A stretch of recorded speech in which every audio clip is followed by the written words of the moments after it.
So, good morning, students. Today's the topic is acute renal failure or acute kidney injury. So, let us start discussing about the acute renal failure. Acute kidney injury is an abrupt reduction in the kidney functioning, which is evidenced by the changes in the laboratory values like serum creatinine, blood urea nitrogen, and the urine output. In acute kidney injury is diagnosed if one of the following criteria is met.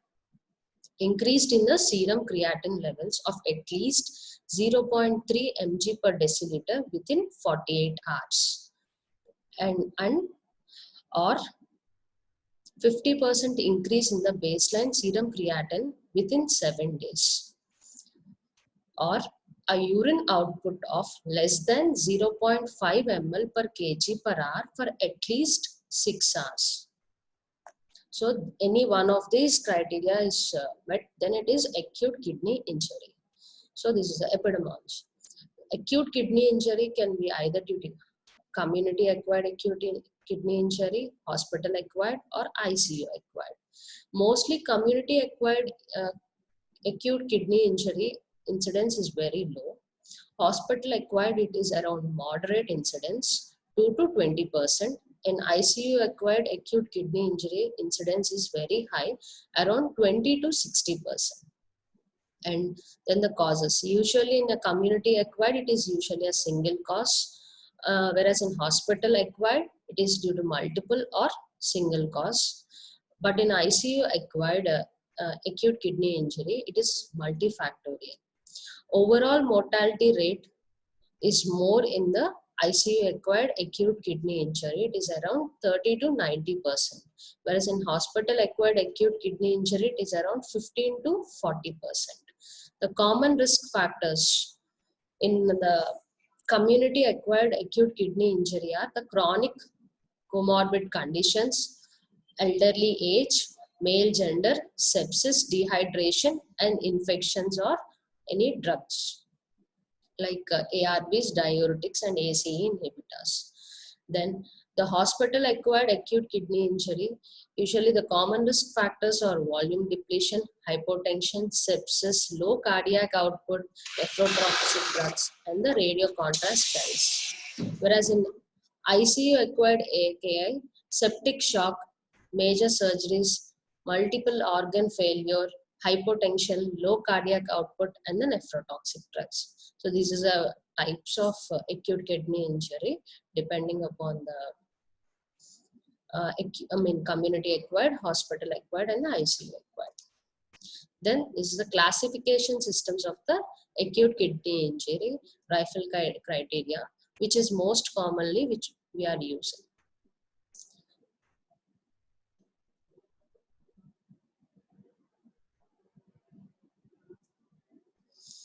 In the pathophysiology of acute kidney injury, there are typically 3 categories of acute kidney injury. This is a pre-renal, intrinsic, and the post-renal. Now let's discuss in detail each one. And the clinical presentation of the overall acute kidney injury may be due to like peripheral edema, weight gain, nausea, vomiting, diarrhea, anorexia, and mental status changes, fatigueness, shortness of breath, and pruritus. Peripheral edema, it is due to the accumulation of the fluid, volume overload, and weight gain also due to volume overload, and blood urea nitrogen levels and the urea are increased, blood urea levels are increased, which leads to anorexia, vomitings, and diarrhea. And even the increase in the blood urea leads to the mental status changes, fatigueness, and shortness of the breath may be due to pulmonary edema and pulmonary hemorrhages, volume overloads. So this is the rifle criteria. Risk, injury, failure, loss, and the end-stage kidney disease. So risk, it is increased serum creatinine of 1.5 times, or GFR decreased by more than 25%, and urine output less than 0.5 mg per kg per hour for 6 hours.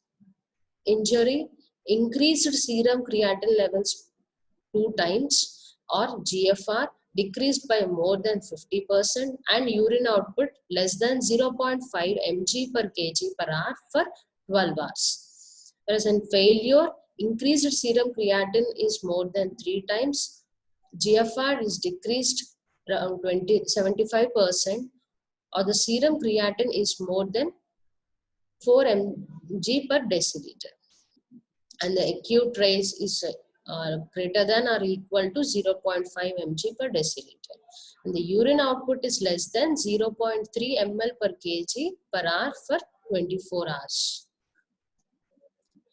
Loss means persistent acute renal failure, complete loss of kidney functioning for more than 4 weeks, whereas in end stage kidney disease it's more than 3 months. This is the Rifle criteria.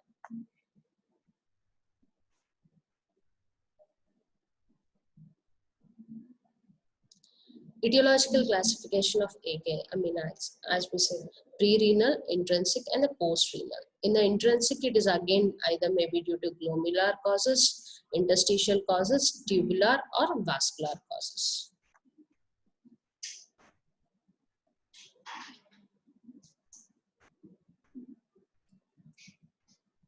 Then the pre-renal AKI is the most common form of acute kidney injury. Around 55% of the acute kidney injuries are due to the pre-renal causes. Represents a physiological response to mild to moderate renal hypoperfusion. Pre-renal AKI is rapidly reversible upon restoration of the renal blood flow and the glomerular ultrafiltration pressure. So the causes of the pre-renal are hypovolemia, burns, cardiogenic shock, thromboembolism, sepsis, anaphylaxis, renal artery stenosis, hepatorenal syndrome, and like nephrotoxic drugs. The pre-renal can complicate any disease that includes hypovolemia, low cardiac output, systemic vasodilatation like in sepsis, and selective renal vasoconstriction. So the etiology and pathophysiology. Hypovolemia, even in hemorrhages, burns, dehydration, it leads to hypovolemia, and even in, gastrointestinal fluid loss like in vomiting, surgical drainages, and diarrhea. The hypovolemia leads to the glomerular hypoperfusion, but the filtration rate are preserved due to the during the mild hypoperfusion due to the several compensatory mechanisms. During the state of more severe hypoperfusion, these compensatory responses are overwhelmed, and the glomerular filtration rate falls, leading to the pre-renal AKI. And the low cardiac output, diseases of the myocardium, pericardium, arrhythmias, tamponade, diseases of the valves, and other like pulmonary hypertension, pulmonary embolisms. And the altered renal systemic vascular resistance ratio. Systemic vasodilatation like in sepsis, anaphylaxis, renal hypoperfusion with impairment of the renal autoregulatory responses. And then the NSAIDs. They reduce the efferent renal vasodilatation, and ACE inhibitors and ARBs limit the renal efferent vasoconstriction. So, in hypovolemia, if the systolic blood pressure is less than 80 mmHg, then the compensatory mechanisms also fail to occur. When in hypovolemia, what that happens is the efferent vasodilatation and the efferent vasoconstriction. Efferent vasodilatation is regulated by the prostaglandins and all, whereas efferent vasoconstriction by angiotensin. So these NSAIDs interfere with the efferent vasodilatation, and the ACE inhibitors and ARBs limit the renal efferent vasoconstriction. So when the NSAIDs and the ARBs are used in combination, then there is a chance of pre-renal acute injury in overdoses. Then the intrinsic renal acute kidney injury. It accounts for around 40% of all the acute kidney injuries. So it may be due to glomerular causes, interstitial causes, tubular causes, and the vascular causes. So the causes are glomerular nephritis, acute tubular necrosis, acute interstitial nephritis, tumor lysis syndrome, and the nephrotoxic drugs like NSAIDs, aspirin, antibiotics like aminoglycosides, vancomycin, quinolones, tetracyclines, amphotericin B, chemotherapy, heavy metals, and anti-hyperlipidemic drugs, lipidemic drugs like statins, antifungal and antivirals, and ACE inhibitors. So this is the picture showing this. So the small vessels, then glomerular nephritis, vasculitis, TTP, and disseminated DIC is also seen, atheroembolism, malignant hypertension, and the sepsis. Whereas in the tubules, a toxic acute tubular necrosis might either due to endogenous causes like rhabdomyolysis and hemolysis, or exogenous causes like contrast dyes and all, and the ischemic acute tubular necrosis and sepsis. Intratubular endogenous causes like myelomas, uric acid due to accumulation due to tumor lysis syndrome, cellular debris, and exogenous like acyclovir and methotrexate. Then the large vessels, the renal artery embolism, dissection, vasculitis, renal vein thrombosis, abdomen compartment syndrome. It leads to the pressure on the renal veins. And the interstitium, allergic causes, infections like severe pyelonephritis, Legionella infection, sepsis, infiltrations in lymphomas and leukemias, inflammatory conditions, and the sepsis. So these are the causes. These two are the small vessel and the large vessels vascular causes. These are the intrinsic causes.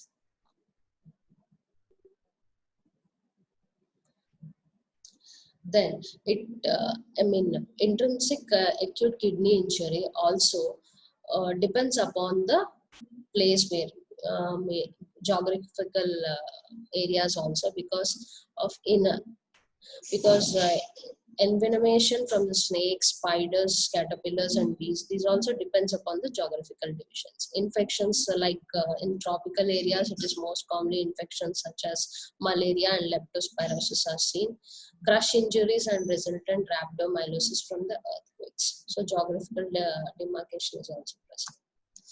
So as I said, the intrinsic kidney injury accounts for around 40% of all the acute kidney injuries. The renovascular obstructions, the first one, bilateral or the unilateral in the setting of the one functioning kidney, can lead to the acute kidney injury.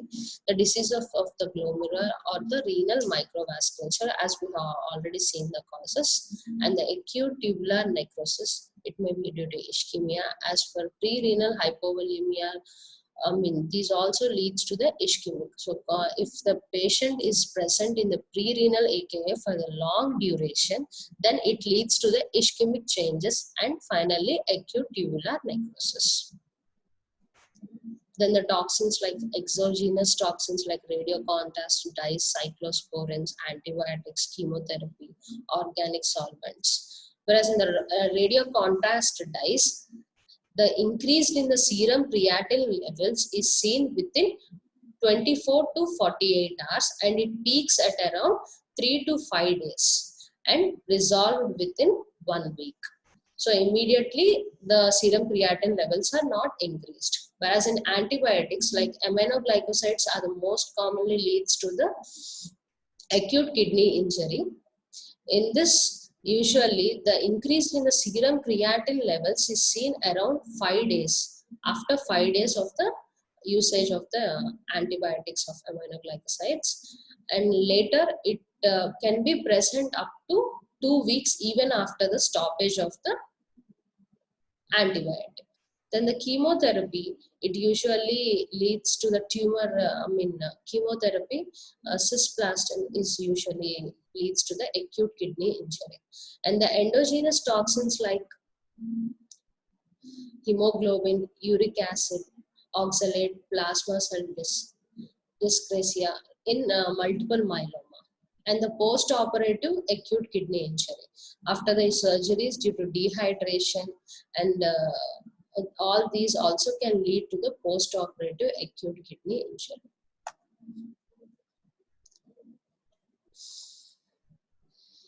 So the pathophysiology of ischemic acute renal failure. Usually the ischemia directly doesn't leads to the acute kidney injury. It is usually associated, if any, associated with sepsis or any hypovolemia or any comorbid conditions, then it leads to the acute kidney injury. Hypoxic area is renal medulla. So in the kidney, the renal medulla is the hypoxic area. So it finally leads to the acute kidney injury. So the microvascular and the tubular pathophysiology of the ischemic acute renal failure. That is, it leads to the damage due to the endothelium leads to the increase in the vasoconstriction response to the endothelial adenosine, angiotensin 2, thromboxane A2, and even the sympathetic nerve activity, and decreased in the vasodilatation in response to the nitric oxide, prostaglandin E2. Then the endothelial and vascular smooth muscle cell structural destruction is seen. And the leukocyte endothelial adhesions, vascular obstructions, leukocyte activation and inflammations are the same. Cytoskeletal breakdown, loss of polarity, apoptosis, necrosis, tubular obstruction, black plague. This leads to the inflammatory and the release of the vasoactive mediators. So reduced glomerular filtration rate is due to the underperfusion of the glomeruli and possibly the changes in the glomerular ultrafiltration coefficient.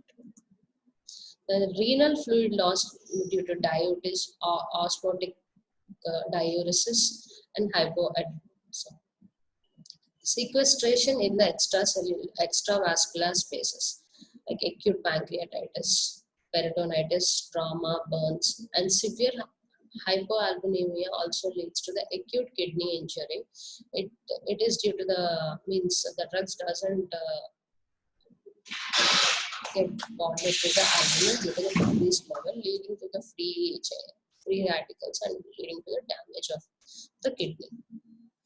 Then the post-renal acute renal obstruction, post-renal acute kidney injury, it is usually due to the obstruction. BPH, stones, malignancies, and the obstructed catheter. These are the usual causes. It accounts for around 5% of the acute kidney injuries.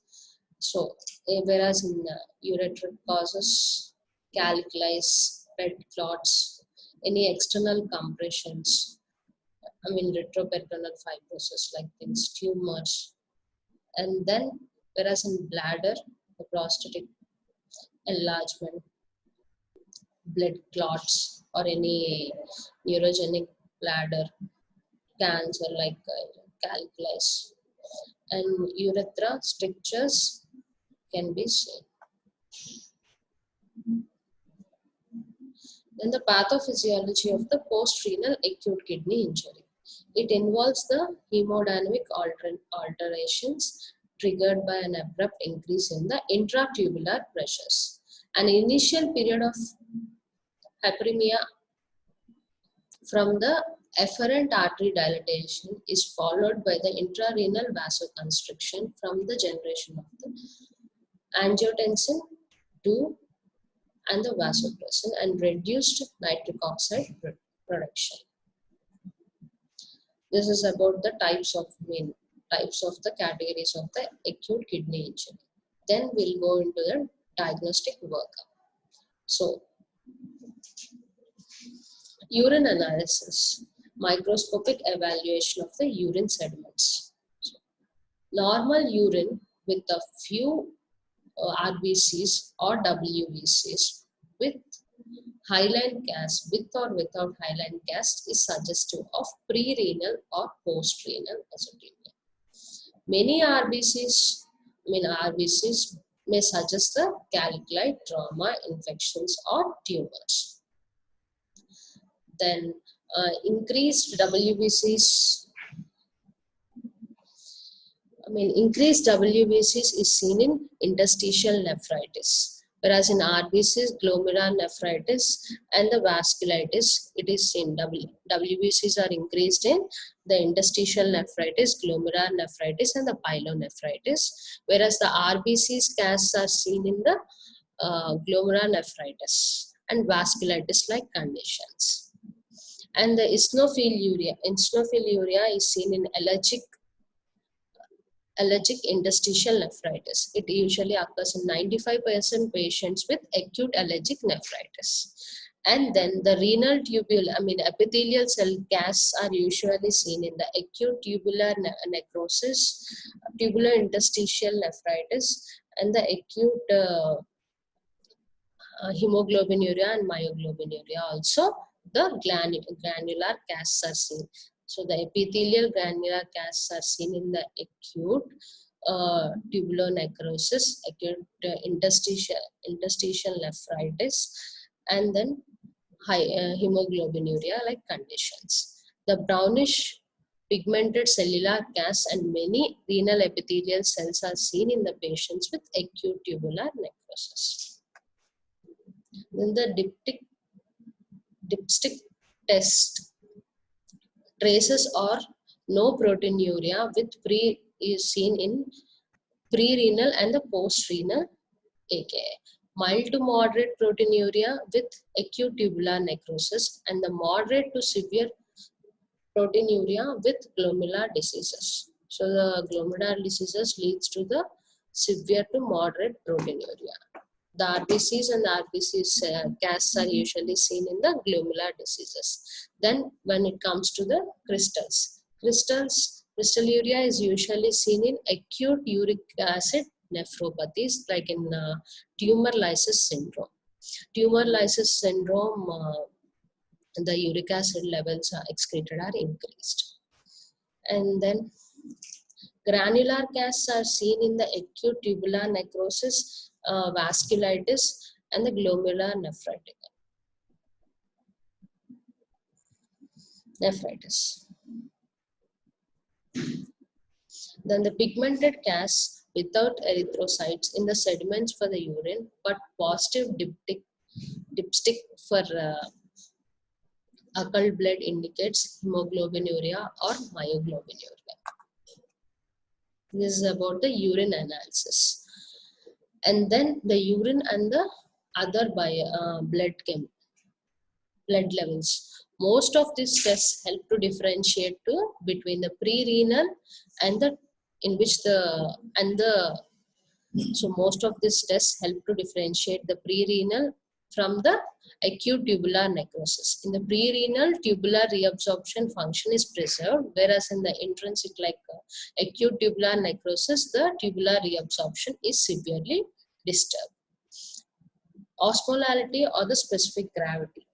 It is decreased, osmolality of urine is decreased in acute tubular necrosis and post-renal AKI, while increased in pre-renal AKI. So in pre-renal, the urine is concentrated because of the normal functioning of the kidney.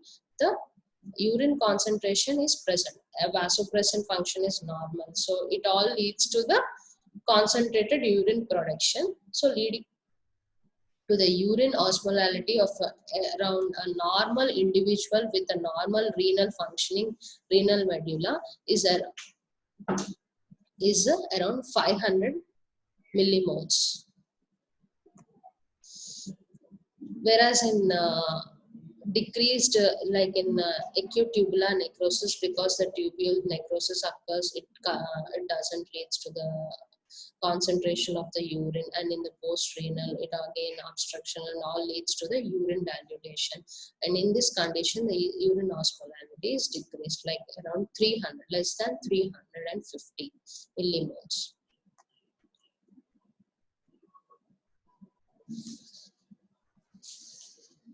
Blood urea nitrogen by the by plasma creatinine ratio is normal at 10 to 15 is to 1 in acute tubular necrosis, but may be greater than 20 is to 1 in the pre-renal diseases, because the blood urea nitrogen absorption is normal in the pre-renal causes due to the increase in the passive reabsorption. Passive reabsorption of the urea that follows the enhanced proximal transport of the sodium and the water. Thus, a high ratio is highly suggestive of pre-renal disease as long as the some other causes is not present. But it is not highly specific. But this one is not highly specific. So the renal failure index, ratio of the urine sodium to the plasma creatinine ratios.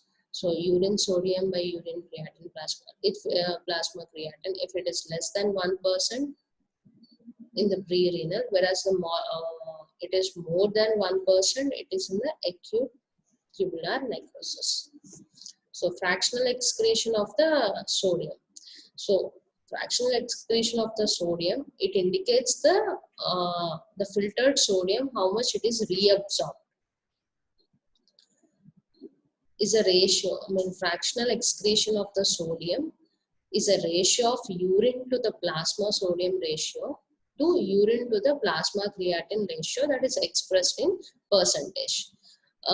It is less than 1%, then it is pre-renal failure, and the values above more than 1%, it is acute tubular necrosis.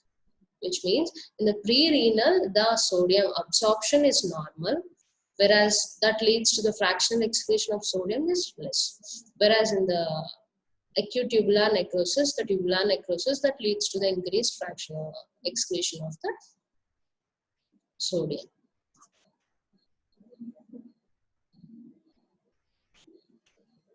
Serum potassium and the other electrolytes are also sent for investigations. Then the ultrasound helps to see the presence of the two kidney for evaluating the kidney size, shape, and for detecting the hydronephrosis or hydroureter. It also helps to see the renal calculi, renal vein thrombosis. Like ultrasound helps to see whether there are any renal calculi or any renal vein thrombosis. Retrograde pyelography is done to if we suspect any obstructive uropathies. The complications of the acute kidney injury. Intravascular overload may be recognized by the weight gain, hypertension, elevated central venous pressure, TACE JVP, pulmonary edema. Then what are the electrolyte disturbances that are seen in AKI? The hyperkalemia. Hyperkalemia, it may be due to the decreased renal excretion and combined with the tubular necrosis or the hemolysis. In the rhabdomyolysis, the breakdown of the muscles leads to the release of the intracellular potassium also. So it also leads to the hyperkalemic condition. Then hyponatremia, the serum sodium concentration is less than 135 milliequivalents per liter. Excessive water intake. Hyperphosphatemia. Then the serum phosphate level concentration is more than 5.5 mg per deciliter. Failure of excretion or the tubular, tissue necrosis is a major cause for hyperphosphatemia. Hypokalemia, serum calcium levels less than 8.5 mg per deciliter, results from decreased active vitamin D, hyperphosphatemia, or hypoalemia. Hypercalcemia may occur during the recovery phase following the rhabdomyolysis-induced acute renal failure. Then the metabolic acidosis is associated with sepsis or severe heart failure. Hyperuricemia due to the decreased uric acid excretion. And the bleeding tendencies may occur due to the platelet dysfunction, coagulopathy associated with sepsis. Seizures may occur related to the uremia. Then finally, now let's come to the management of the acute kidney injury.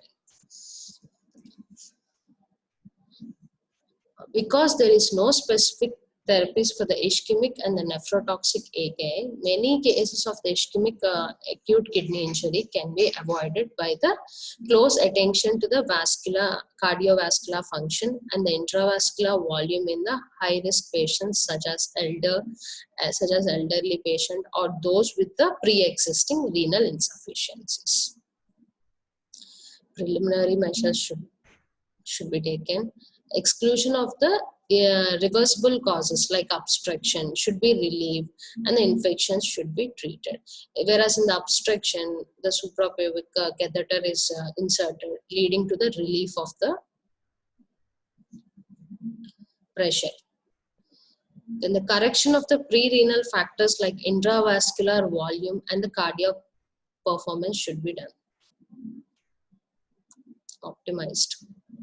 Indeed, aggressive restoration of the intravascular volume has been shown to reduce the incidence of the ischemic AKI dramatically after the major surgeries or burns like trauma or cholera like conditions. Even in the contrast dye also, the intravascular volume should be aggressively restored. The incidence of the nephrotoxic acute renal failure can be reduced by tailoring the dosage of the potential nephrotoxic toxins to the body size and the glomerular filtration rate. Means, for example, like reducing the dose or frequency of administration of the drugs in the patients with the pre-existing renal impairments. So, like, if we need to give the drug like antibiotics, if the patient is sensitive to those antibiotics, then we should decrease the dosage or decrease the frequency of the administration of the drug. And even the contrast, if we are going to give the radioactive contrast for any investigations purposes, like in contrast CTs, if we need all those also, patient should be cautiously given. And the cardiac output and other conditions also should be monitored. And the acute kidney injury due to the radio contrast dyes is very less, except if the patient is having any pre-existing causes like any problems like any diabetic nephropathy or any low cardiac output states like that. Then there is a chance of getting into the acute kidney injury. And the poisonings also can lead to the acute kidney injury. Then the maintenance of the urine output. The loop diuretics may be useful to convert the oligouric form of acute tubular necrosis to the non-oligouric form. The high dose of loop diuretics such as furosemide, 200 to 400 mg intravenously may promote the diuresis in the patient who fails to respond to the conventional therapy. Then the specific therapies. To the date, there are no specific therapies for the established intrinsic acute renal failures due to ischemia or nephrotoxicities.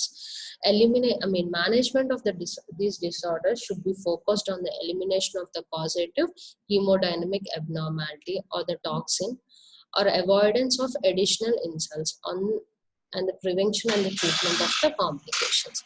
Specific treatment of other causes of intrinsic renal failure depends upon the underlying pathology.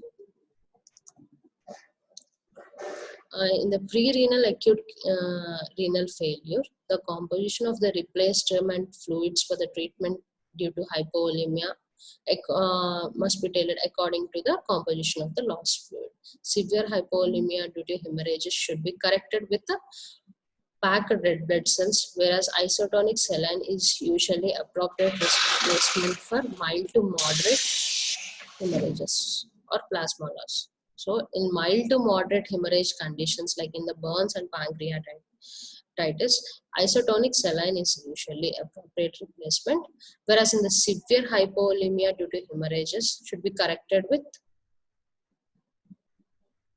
red blood cells.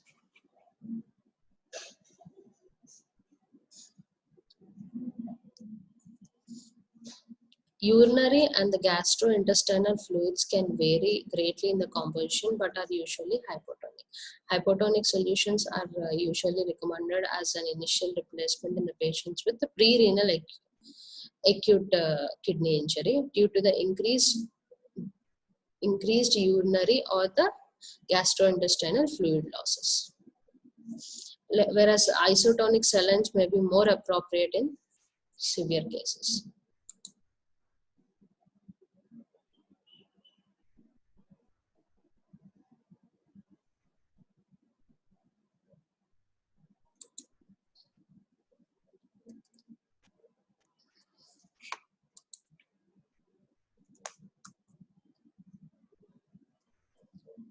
Subsequent therapy should be based on the measurement of the volumes and the other and the content of the excreted or the drained fluids. Serum potassium and the acid-base status should be monitored carefully.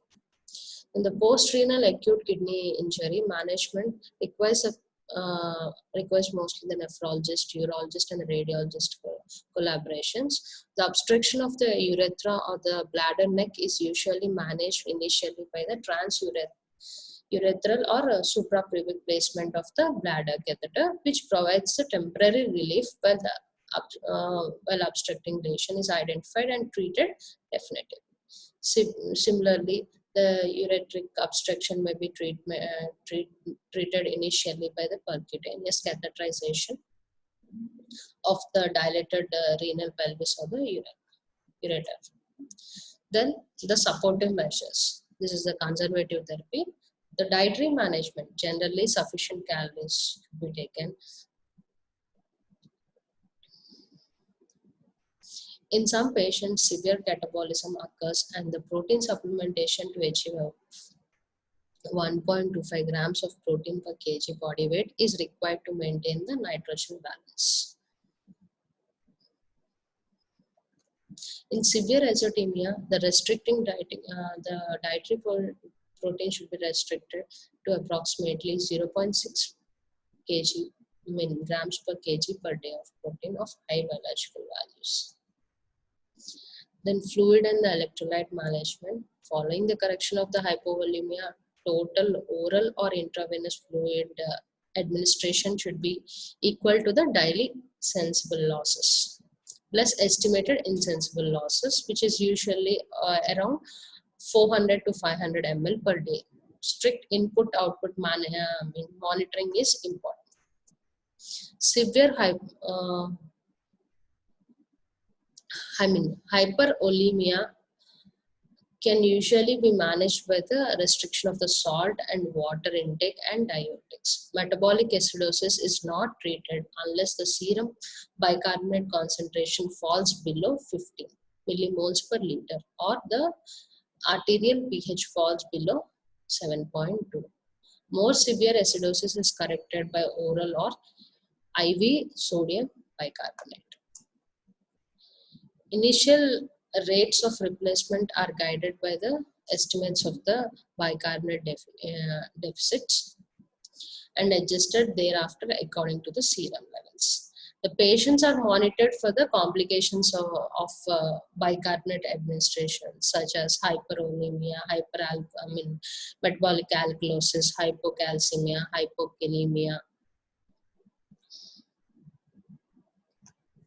Usually, when the patient requiring sodium bicarbonate may need emergency dialysis within a day. Then hyperkalemia. So hyperkalemia, it leads to the cardiac and the neurological complications may occur if the serum level, potassium levels more than 6.5 milliequivalents per liter. So the dietary restriction of the potassium intake,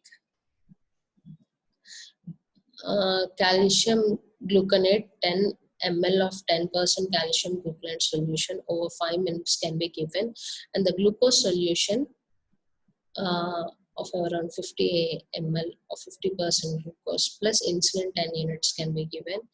Potassium binding ion exchange resins can be given. Dialysis if the medical therapy fails or the patient is very toxic. And hyperphosphatemia is usually controlled by the restriction of the dietary phosphate and by oral aluminum hydroxide or calcium carbonate, which reduces the gastrointestinal absorption of the phosphate. So aluminum hydroxide or the calcium carbonate are given for the hyperphosphatemia. So it leads to the reduced gastrointestinal absorption of the phosphate. Hypocalcemia usually doesn't require any treatment. Anemia. It may need any blood transfusion if severe or if recovery is delayed. Gastrointestinal bleeding. Regular doses of antacids should be given. If the regular doses of antacids are given, it leads to the reduce the incidence of the gastrointestinal hemorrhages significantly and may be more effective in this regard than H2 antagonists or protein pump inhibitors. The dialysis is the final treatment. Indications and modalities of the dialysis. Dialysis replaces the renal functions until the regeneration and the repair restores the renal function. Hemodialysis and the peritoneal dialysis appear to be equally effective for the management of the acute renal failure. Absolute indication for the dialysis includes the signs and symptoms of uremic syndrome, refractory hyperolemia, severe hyperkalemia, and metabolic acidosis. The clinical course and the prognosis stages. Acute renal failure due to acute tubular necrosis typically occurs in 3 stages: azootemic stage, diuretic stage, and the recovery stage. Usually the initial azootemic stage can be either oliguric or non-oliguric type. Mortality and the morbidity are affected by the presence of oliguric or GI bleeding, septicemia, metabolic acidosis, any neurological abnormalities. Morbidity and mortality are more common in oliguric patients than in non-oliguric patients. By monitoring the serum creatinine on the routine basis, it can be estimated whether the kidney function is improving or it is worsening.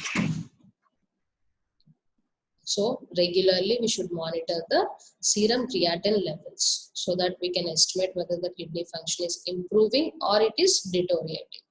The kidney function can be evaluated based upon the urine output also. Oliguria is defined as a urine output less than 400 ml over 24 hours, whereas anuria is defined as less than 50 ml over 24 hours.